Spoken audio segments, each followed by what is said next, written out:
Durante 4 años pagué sus cuentas, en silencio, mientras me llamaban la que dependía de ellos. La noche que mi madre me dijo que madurara, abrí mi laptop y dejé que descubrieran lo que había estado cargando. Mi madre lo dijo como si me estuviera haciendo un favor. Se acercó, con la voz baja, casi suave, ese tono que usa cuando quiere que algo quede claro sin testigos. Yo tenía la canasta de pan en las manos, pasándosela a mi padre, que ya estaba cortando su pavo en los pequeños y precisos trozos en los que siempre corta el pavo, sin levantar la vista, sin ser parte de esto, nunca siendo parte de esto. Kingsley, dijo. Creo que ya es hora de que dejes de depender de esta familia. La canasta de pan se quedó en mis manos. Ella continuó. Necesitas madurar. No podemos seguir cargando contigo.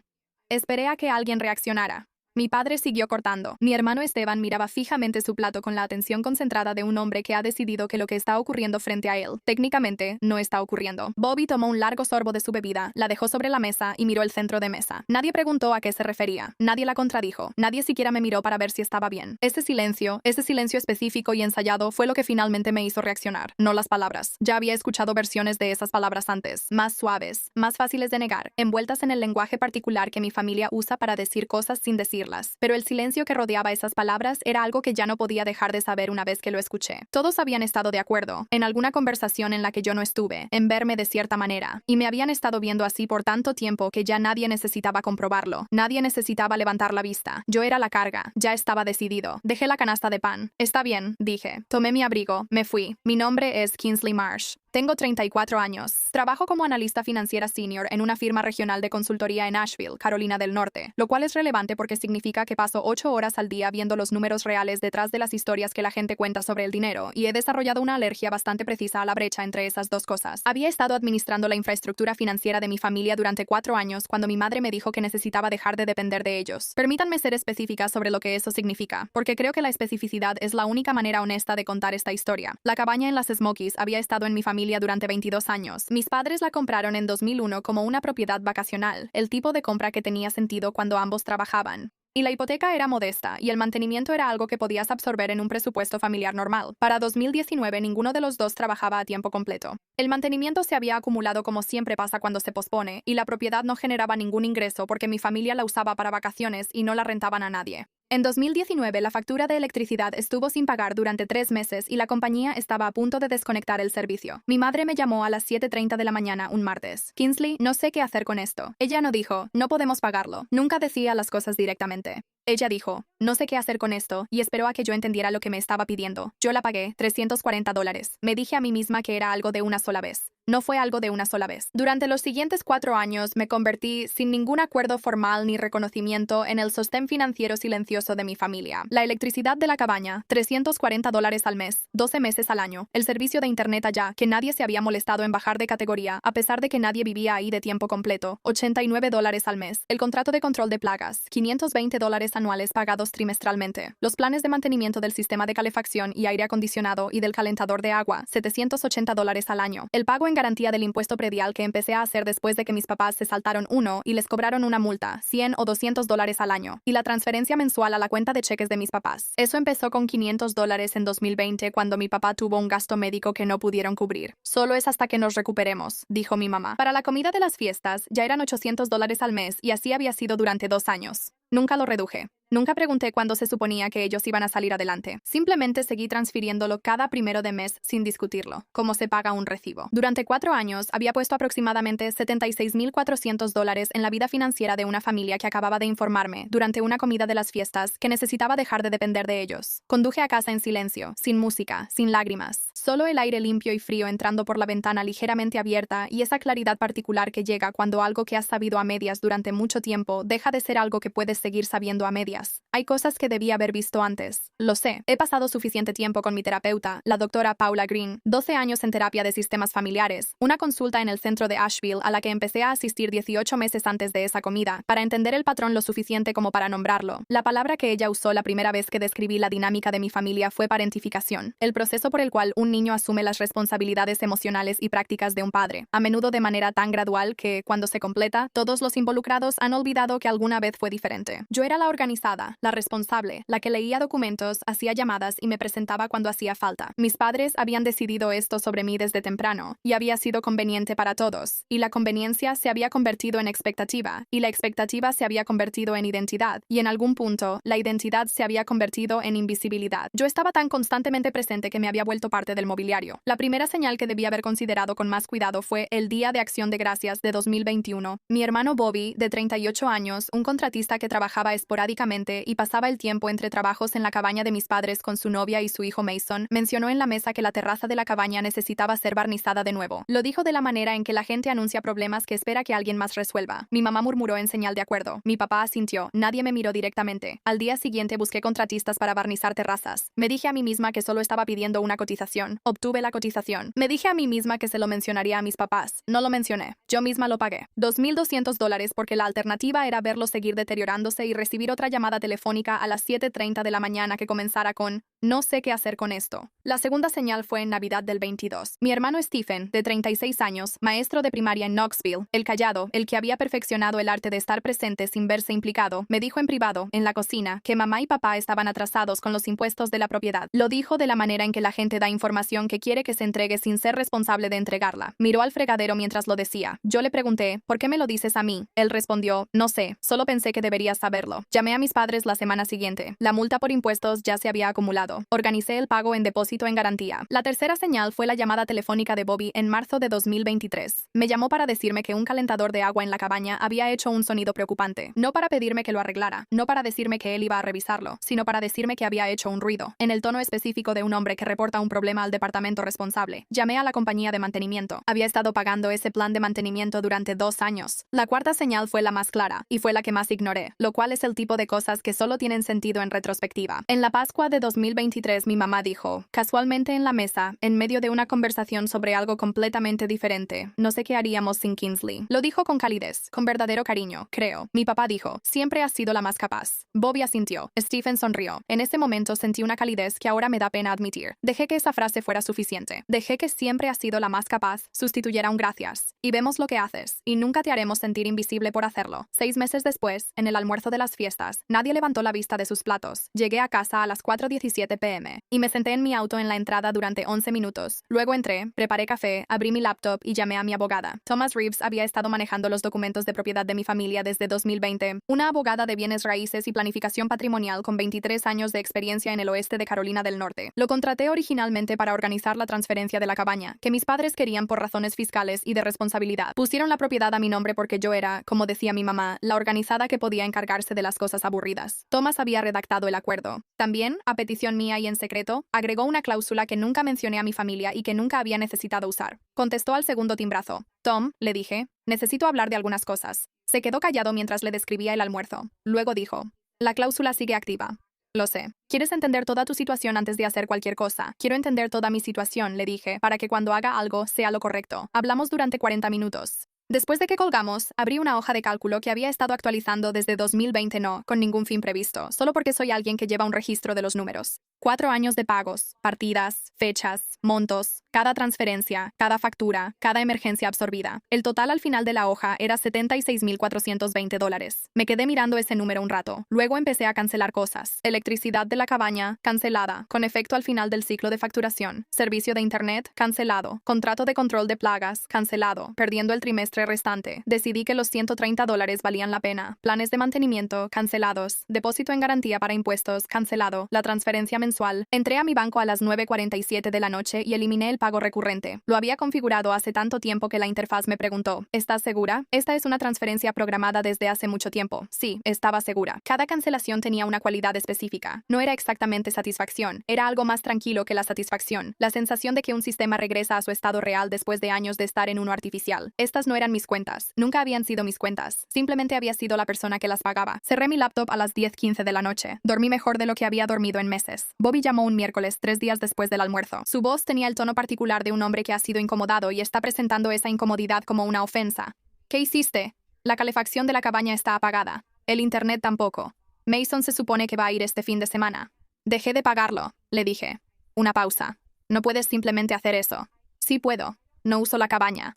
Nunca he usado la cabaña. No soy responsable de financiar una propiedad de la que no obtengo ningún beneficio. Eso es muy tuyo, Kingsley. Eso es increíblemente infantil. Miré por la ventana de mi cocina hacia el patio. Está bien, está bien. ¿Eso es todo lo que vas a decir? No estoy segura de qué más hay que decir, Bobby. Me llamó egoísta. Luego me llamó vengativa. Luego dijo que estaba lastimando a Mason, que era el argumento que siempre guardaba para el final, porque había aprendido que era el que más probablemente daría resultados. Mason tenía 9 años y era realmente encantador, y mi amor por él era real. Y Bobby lo había estado usando como forma de presión durante años, como la gente usa las cosas que amas para presionarte cuando entiende que las amas. Mason no es mi responsabilidad financiera, dije. Bobby colgó. Terminé mi café. Por primera vez en más tiempo del que podía identificar con precisión, no tomé mi teléfono para devolver la llamada. Mi papá dejó un mensaje de voz el viernes siguiente. Dijo que quería manejar esto como adultos. Dijo que había habido una mala comunicación en el almuerzo y que mi mamá no había querido decir lo que yo estaba interpretando. Dijo que pensaba que todos deberíamos sentarnos y hablarlo antes de que las cosas se salieran de control. Su voz tenía la cadencia de un hombre que espera que una petición que suena razonable produzca un resultado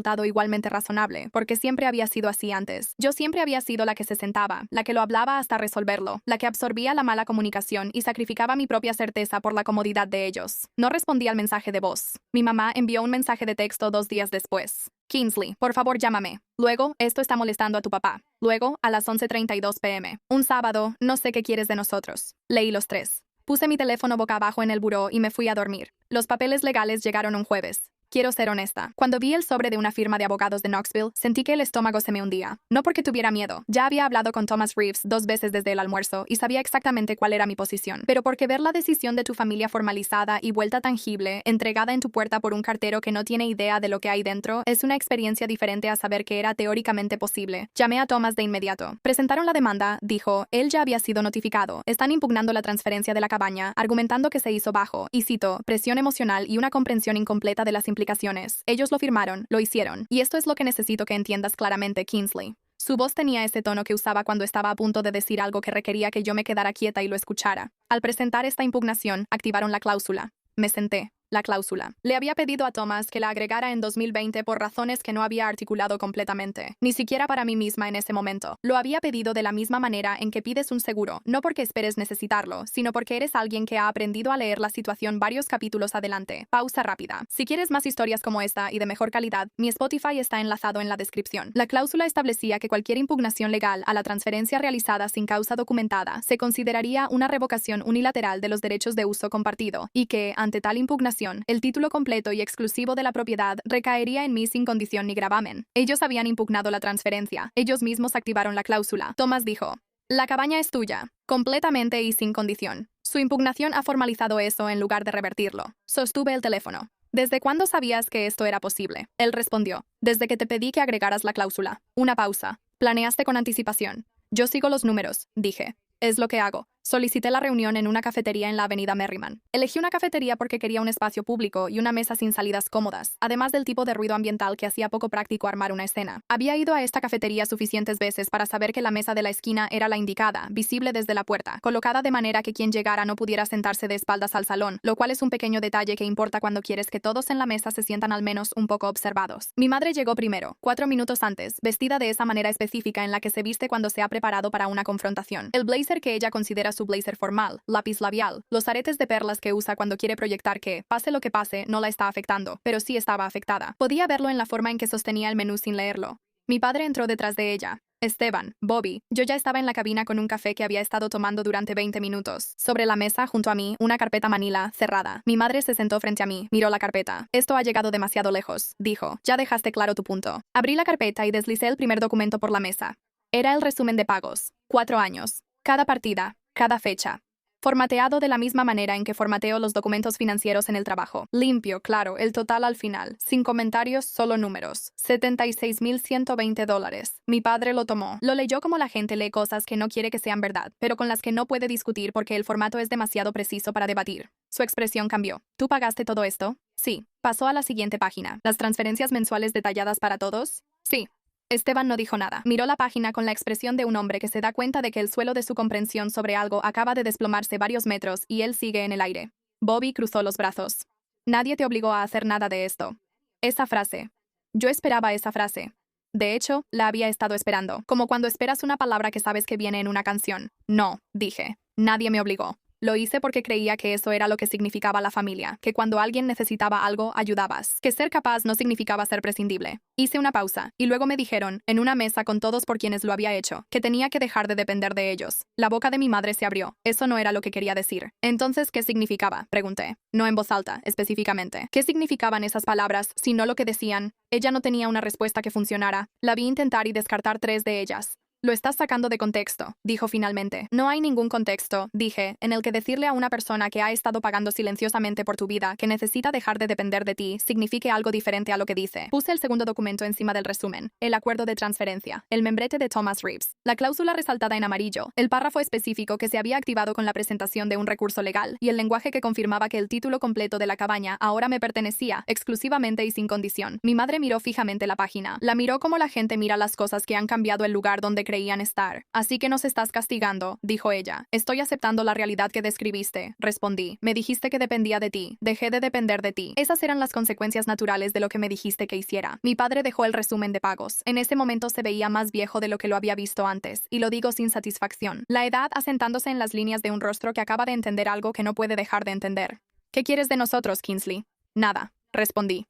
Ese es el punto. No quiero nada. Construí una vida que no necesita que nadie la sostenga. Nunca necesité nada de ustedes, excepto que no me dijeran que era una carga mientras yo pagaba sus cuentas. Bobby empezó a decir algo. Lo miré y se detuvo. La voz de mi madre cambió. Se volvió más suave, más cálida. El último recurso que tenía, al que siempre podía recurrir cuando los otros fallaban. La voz que decía, soy tu madre y estoy sufriendo. Y eso significa que esto todavía se puede resolver. Te vas a calmar, cariño, dijo. Siempre lo haces. La miré. No cancelé 4 años de pagos en una sola noche porque estaba alterada. Dije, he estado rastreando cada dólar en una hoja de cálculo desde 2020. Hice que un abogado revisara la cláusula de propiedad en octubre. Sabía exactamente lo que desencadenaría presentar ese recurso antes de que lo presentaras. Tomé mi carpeta. Lo hice porque me había estado preparando para el momento en que me dieras una razón, y me la diste. Me levanté. Me puse el abrigo. La cabaña pasa a ser completamente mía en 30 días cuando cierre el periodo de presentación. Yo me encargaré de los impuestos de la propiedad y del mantenimiento de ahora en adelante, ya que es mía. Si quieres usarla, podemos tener una conversación aparte sobre eso, pero será una conversación donde todos entiendan qué le pertenece a quién. Miré a cada uno de ellos por turno. Stephen estaba mirando la mesa. Los brazos de Bobby seguían cruzados, pero algo en su postura había cambiado. Mi papá sostenía el resumen de pago como si no supiera qué hacer con él. Mi mamá me miraba con una expresión que nunca antes le había visto. No era enojo ni la dulzura que usaba como arma, sino algo que, por primera vez, parecía verdadera incertidumbre. Me dijeron que dejara de depender de ellos, dije. Así que lo hice. Caminé hacia la puerta. Thomas Reeves presentó el papeleo final de confirmación el 14 de enero. La cabaña en las Smokies se transfirió a mi nombre, completamente y sin condiciones, a las 9:22 am de un jueves por la mañana. Thomas me envió un correo de una sola línea. Ya está. Felicidades por la propiedad. Lo reenvié a la doctora Green, quien había estado acompañando toda esta situación desde el principio. Ella respondió, ¿cómo te sientes? Me quedé pensando en esa pregunta un rato. La respuesta honesta era complicada.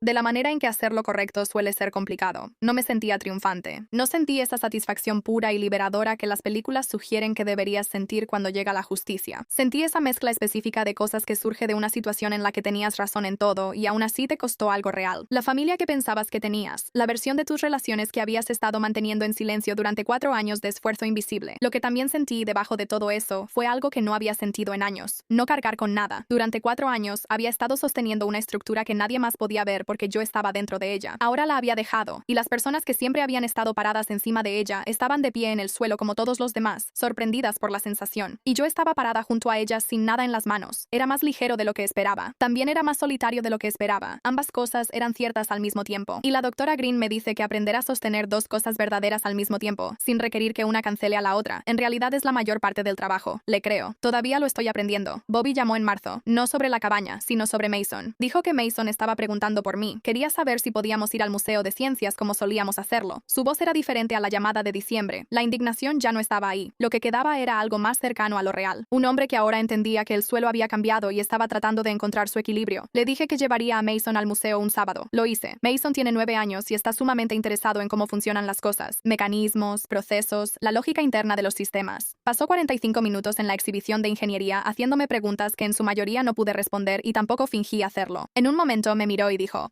¿cómo es que sabes tantas cosas? Y le respondí, más que nada, solo presto atención. Y él asintió, como si esa fuera una explicación satisfactoria. En el camino de regreso, se quedó dormido en el asiento trasero con la cabeza apoyada en la ventana, como suelen hacer los niños. No lo llevé de regreso a la casa de mis padres. Bobby me encontró en un estacionamiento cerca de la Interestatal I-26. Gracias, dijo él. Estaba mirando a Mason y no a mí, que es la forma en que Bobby dice cosas que realmente siente pero no puede enfrentar directamente. Es agradable pasar tiempo con él, le dije. Bobby asintió, le desabrochó el cinturón a Mason y lo llevó a la camioneta. En la puerta, se volteó. No sabía cuánto estabas haciendo, dijo. Quiero decir, sabía algo, pero no dimensioné del todo. Lo sé, dije. Eso no es una excusa. También lo sé. Él asintió una vez, subió a la camioneta y se fue. Me quedé sentada en el estacionamiento unos minutos. Luego manejé a casa. Mi mamá y yo hemos hablado 2 veces desde enero. Conversaciones cortas, cuidadosas, como 2 personas navegando por una habitación que tiene muebles nuevos en lugares desconocidos. Hay algo entre nosotras que no está ni reparado ni terminado, y estoy tratando de dejar que sea lo que es en vez de lo que quiero que sea. Mi papá me mandó un mensaje de texto en mi cumpleaños. Solo decía, "Feliz cumpleaños, Kingsley. Te extrañamos". Yo respondí, "Gracias. No fue todo. Fue algo. La cabaña es mía. Aún no he ido. Sigo pensando en ir, en caminar por la propiedad, en verla como algo que me pertenece en vez de algo que estaba cuidando para alguien más. Llegaré ahí. No hay prisa. Por primera vez en 4 años, los tiempos los marco yo.